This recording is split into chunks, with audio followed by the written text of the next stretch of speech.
चारुर्मर्दनम् देवकी परमानन्दम् कृष्णं वन्दे जगद्गुरु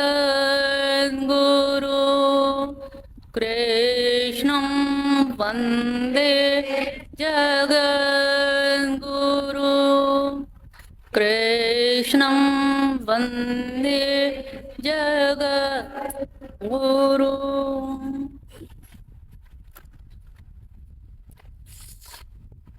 वसुदेव सुतम देवम कंस चारुर्मर्दनम देवकी नंदन परमानंदम कृष्णम वंदे जगत गुरु।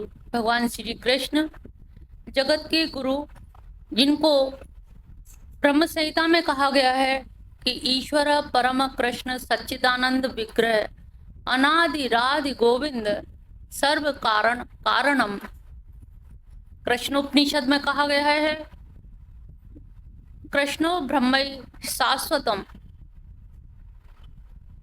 लेकिन दूसरी ओर जहां ब्रह्म का निरूपण है वहीं पर कृष्णस्तु भगवान स्वयं साकार सगुण स्वरूप का भी निरूपण है।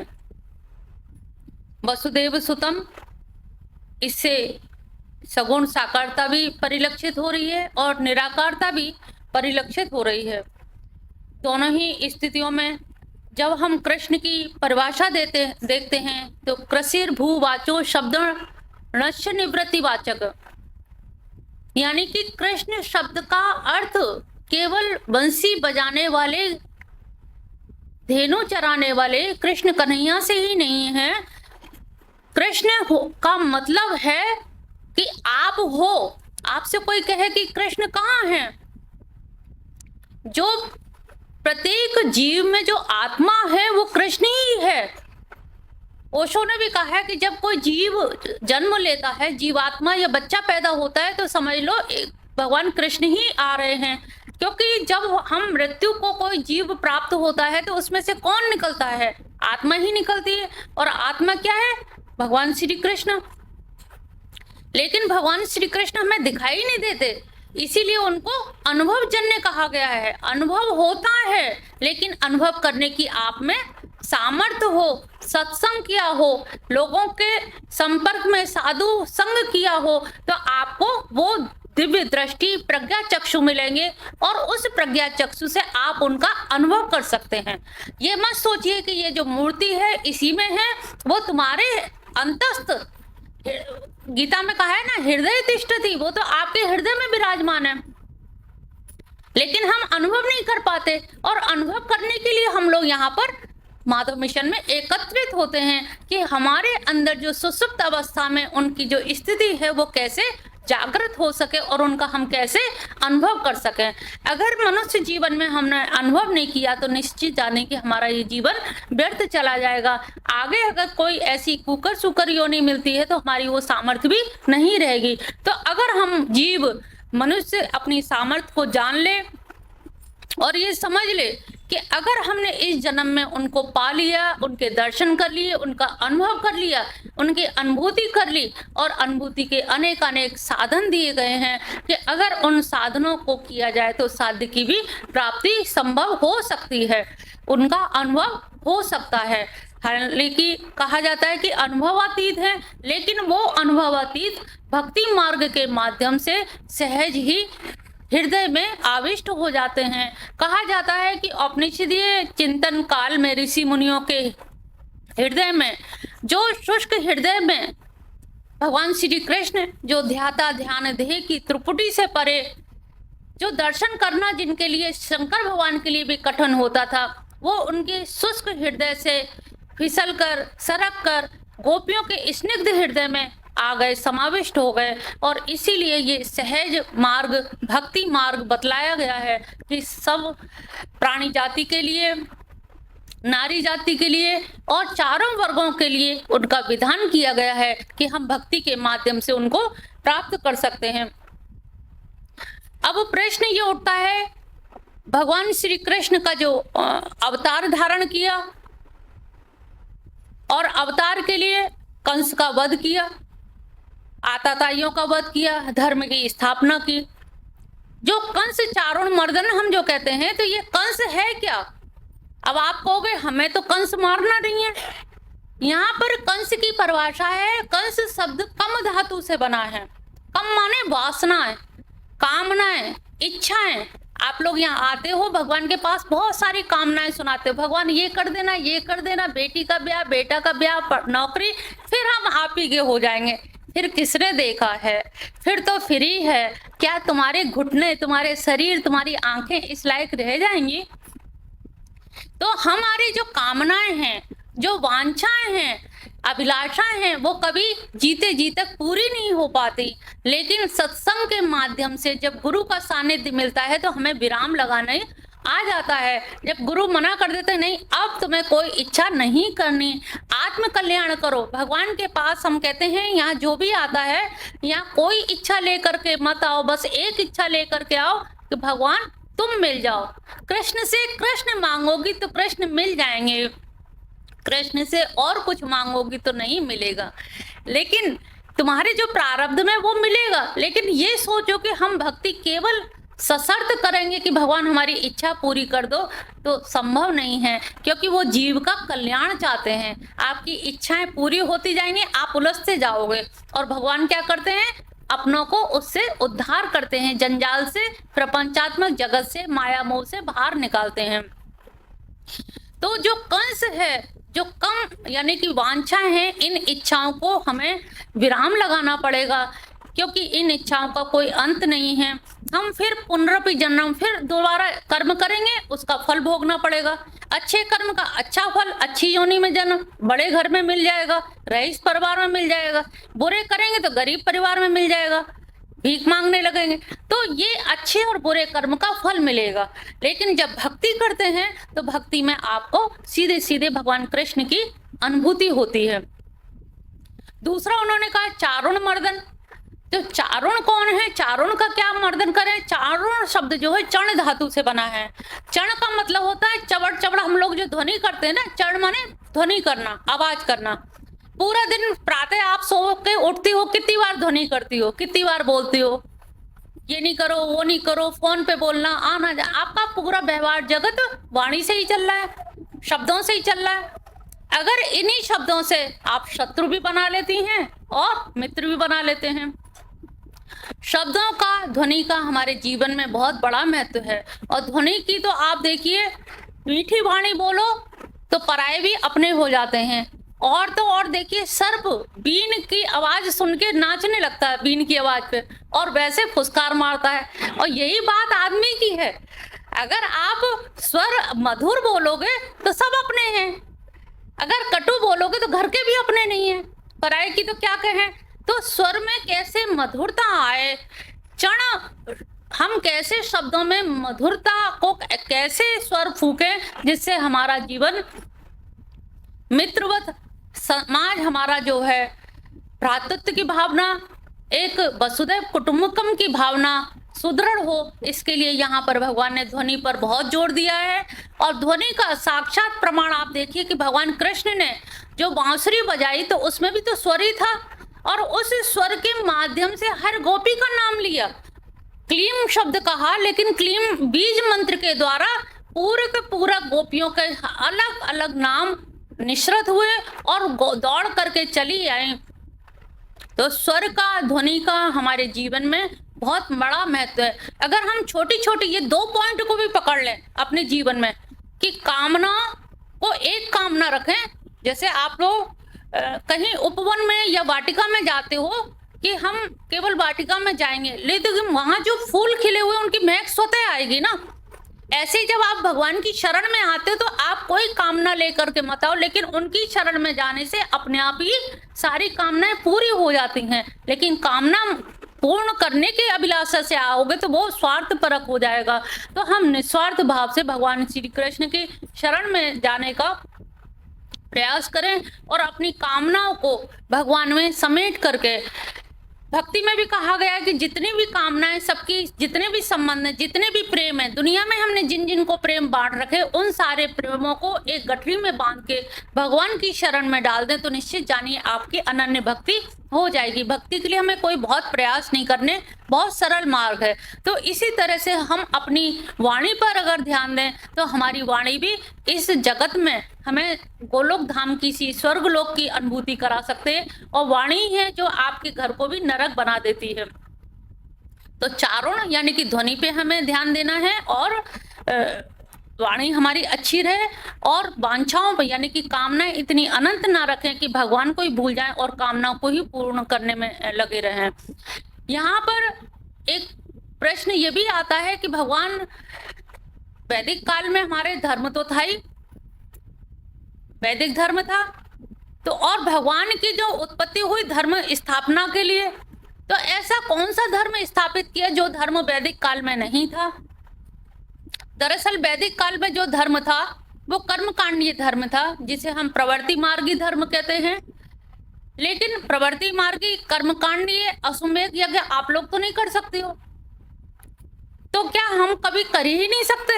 हम कुछ करने योग्य ही नहीं है।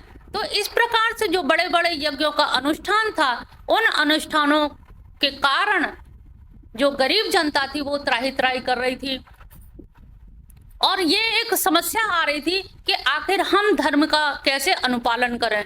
इसकी प्रतिक्रिया स्वरूप दूसरा एक मार्ग उत्पन्न हुआ, जिसे हम कहते हैं औपनिषदीय चिंतन, यानी कि ऋषि मुनियों का चिंतन।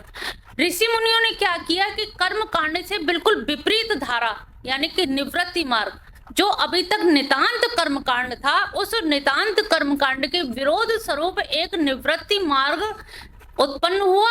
निवृत्ति मार्ग का परिणाम ये हुआ कि सब लोग ऋषि मुनि बन करके त्याग तपस्या के द्वारा आत्मा व अरे द्रष्टव्य श्रोतव्य मंतव्य निधि ध्यासितव्य ये करने के लिए सब लोग ग्रह छोड़ करके जाने लगे।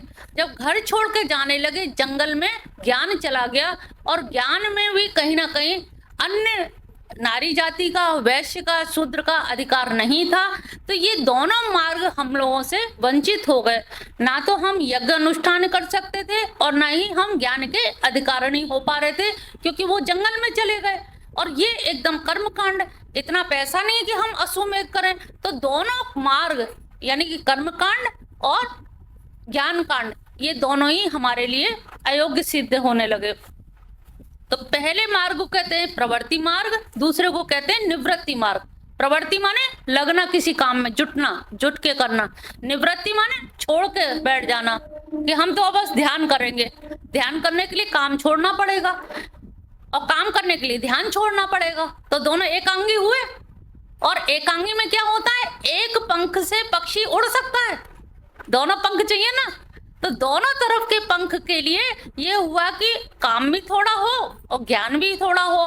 तो भगवान ने तीसरा मार्ग हम सबके लिए तैयार किया, एक तो निष्काम कर्मयोग और भक्ति मार्ग। काम भी करो लेकिन निष्काम भाव से।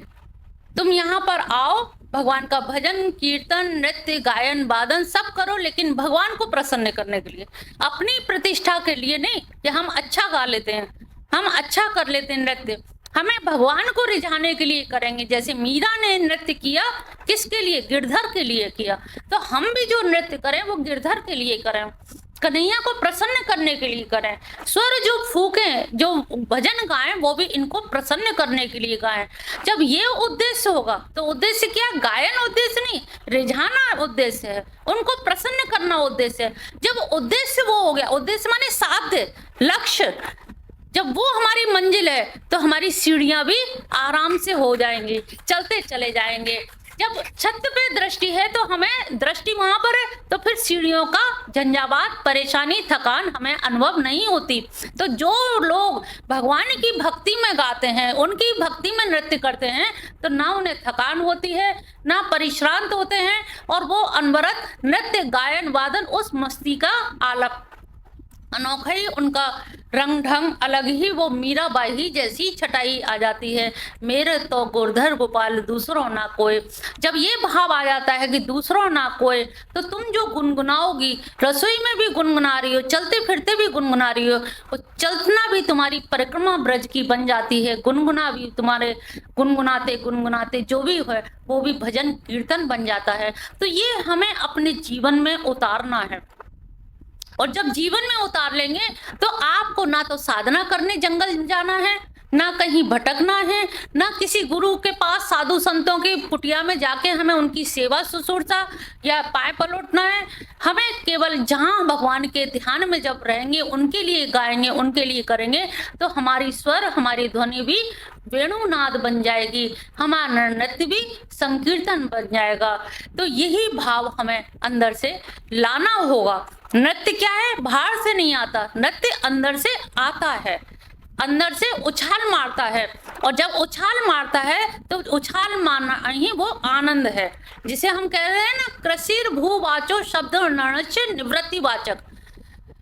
तो शब्द ण जो है, कृषि वाचक जो मैं बता रही थी, कृष्ण का अर्थ क्या? कृष्ण माने होना, होना माने सत्ता। अब हम कहें कृष्ण कहाँ है, हम कहें तुम हो कि नहीं, क्या कहोगे? नहीं है, हो ना। यहाँ कोई मरा हुआ है? सब जिंदा है, तो यानी कि कृष्ण है। कृष्ण, कृष्ण धातु, कृष्ण का अर्थ है जिंदा होना। तुम बैठे हो, बोल रहे हो, देख रहे हो, इन आंखें नहीं देख रही। आंखें देख रही होती तो आंख बाहर निकाल के रख दीजिए, क्या देख पाएंगे? आंख यहाँ है और हृदय में कृष्ण है, इसलिए इनमें देखने की ताकत है, सामर्थ्य है। ऐसे ही सारी इंद्रियां उनकी वजह से जीवंत है, अन्यथा डेड है। उनके निकल जाने पर, भाई मृत व्यक्ति में से क्या निकलता है? हाथ पैर तो कुछ निकलते नहीं, ना आंख मुंह, कुछ भी तो नहीं जाता। और फिर भी कहते हैं अरे जमीन पे उतार लो, ठंडे पड़ गए। अब वो नहीं है, यानी कि ऊर्जा, एनर्जी सब कुछ इनका है। और जब ये निकल जाते हैं तो मृत हो जाते हैं, तो हम हैं, इसका मतलब कृष्ण है।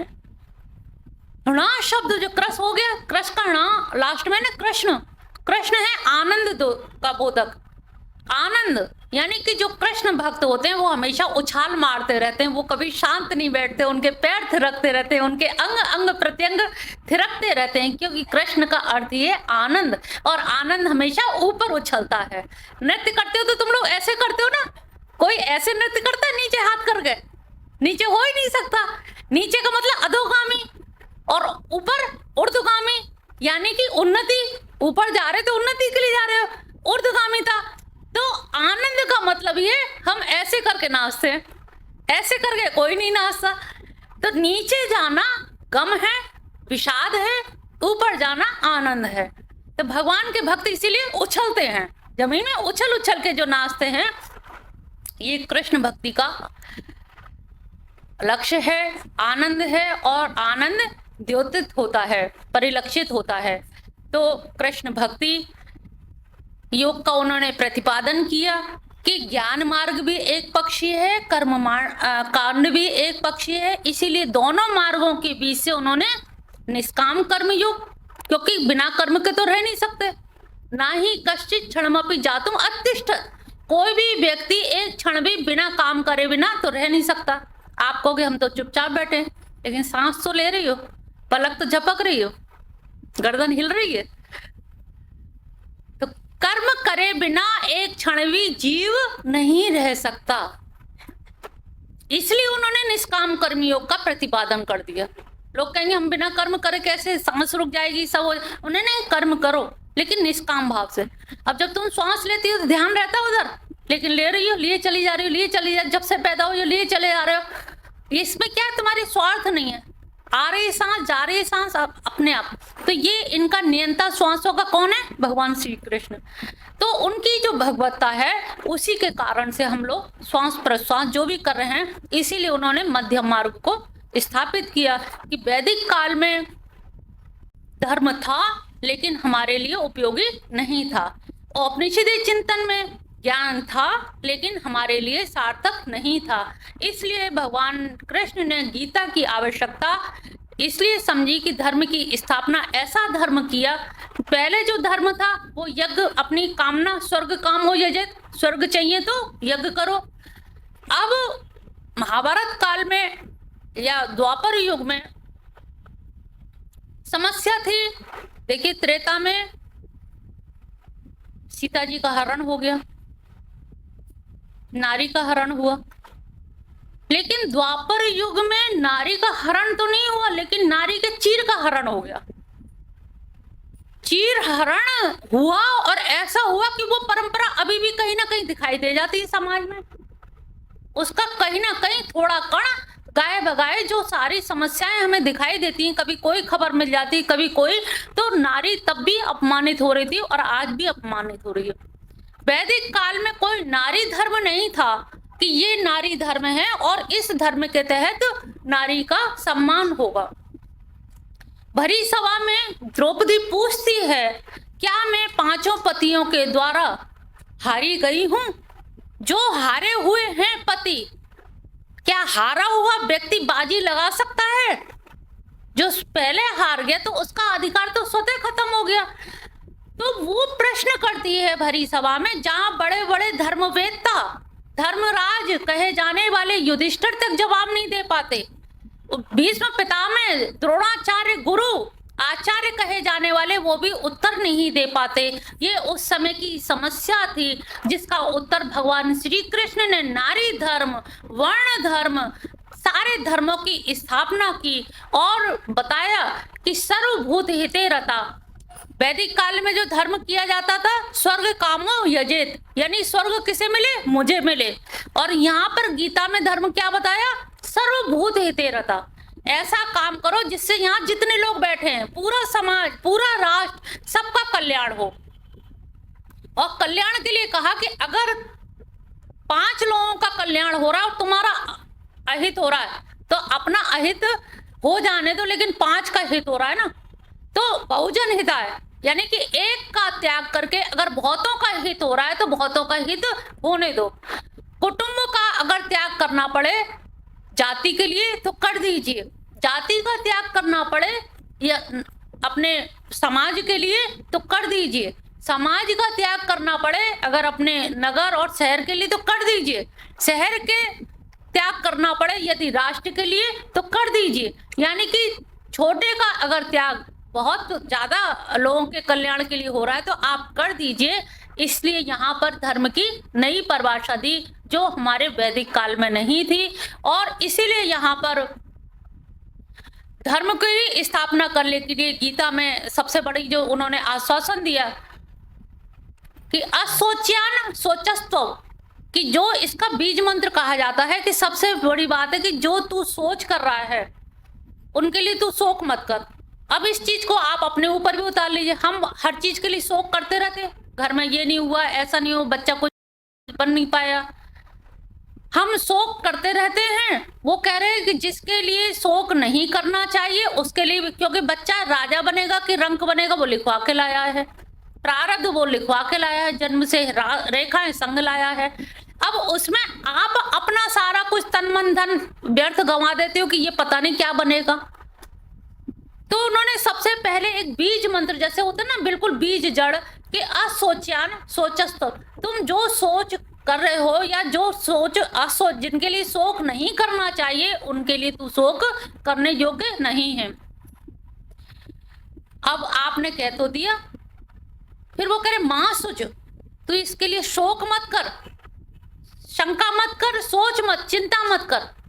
क्यों? क्योंकि अहम त्वाम सर्व पापेभ्यो मोक्षयिष्यामि, मैं तेरे सारे पापों से, जो तुझे धर्म अधर्म का जो द्वंद्व है, मैं तुझे सब पापों से मुक्त कर दूंगा। और जब सब पापों से मुक्त हो जाएगा तो इसके लिए तुझे कोई शोक नहीं करना है।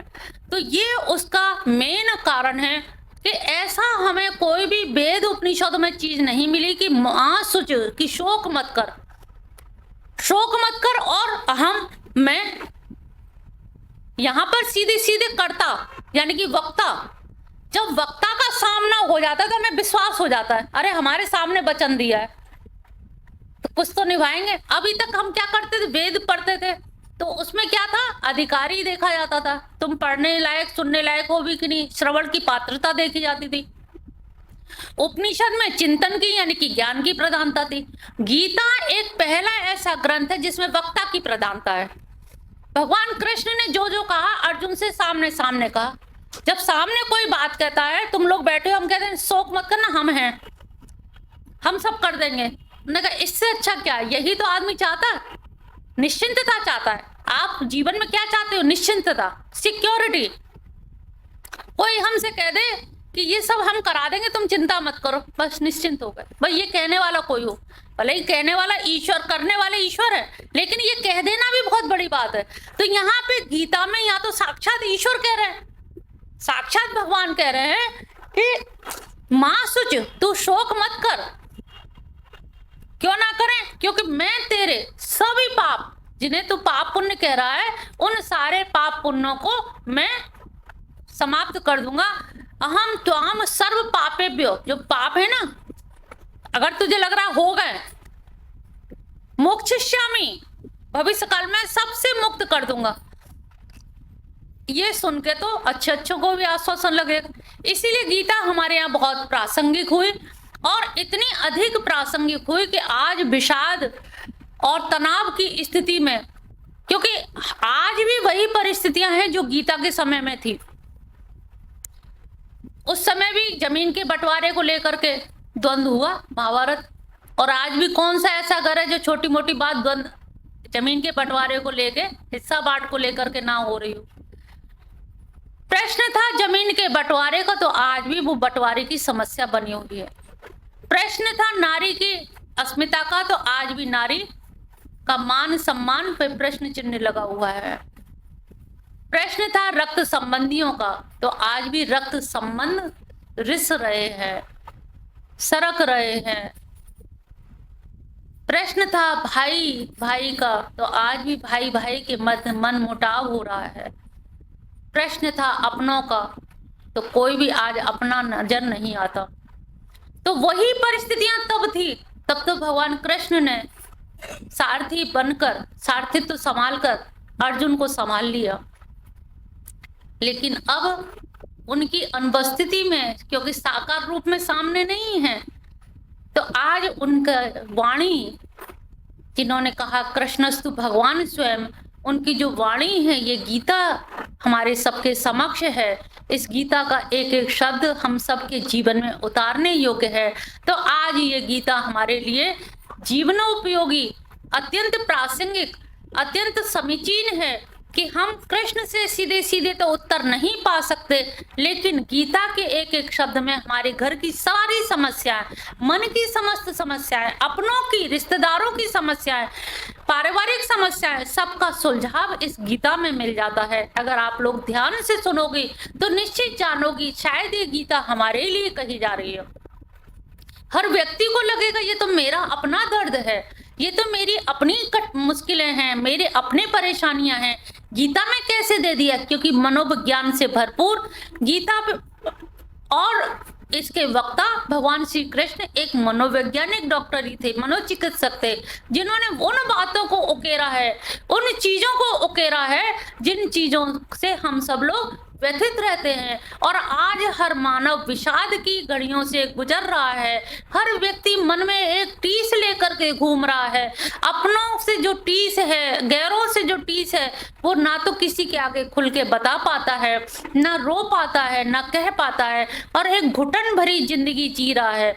हमारे यहाँ एक दार्शनिक जानपाल शास्त्र हुए हैं, उन्होंने कहा है कि मनुष्य भीड़ में तो बैठा है लेकिन फिर भी अकेला है। भीड़ में बैठा है लेकिन अकेला है, क्योंकि वो अपना दुख दर्द किसी से कह नहीं सकता, किसी से बांट नहीं सकता, और जिससे बांटेगा वही उसका उपहास बनाएगा, वही हंसेगा। इसलिए ना तो वो कह सकता है, ना रो सकता है, और उस घुटन भरे जीवन में उसके कहीं ना कहीं रोग ग्रसित हो जाता है। और ऐसे रोग ग्रसित हो जाते हैं जिनसे कि उसका जीवन जीते जी मानव जीवन व्यर्थ का लगने लगता है, निराशा घेर लेती है, अवसाद घेर लेता है, डिप्रेशन हो जाता है। तो गीता एक ऐसी चीज है जो जिसमें हमारा युग धर्म, नारी धर्म, वर्ण धर्म, सभी समस्त जातियों के लिए धर्म का विवेचन किया गया है। और जो धर्म का विवेचन हम सबके कल्याण के लिए, वो चाहे घर गृहस्थी वाले लोग हों, चाहे वानप्रस्थी हों, और चाहे किसी भी आश्रम के लोग हों, सभी को उसमें निदान मिलता है। और कभी अगर मौका लगा तो बताएंगे कि नारियों के लिए गीता कितनी आवश्यक है। अगर गीता आप लोग पढ़ते हैं तो निस्संदेह आपको बहुत ही इससे एक नया जीवन मिल जाएगा, और वो नया जीवन ऐसा होगा जिससे आप तटस्थ होकर के निष्पक्ष भाव से अपना जीवन यापन कर सकते हो।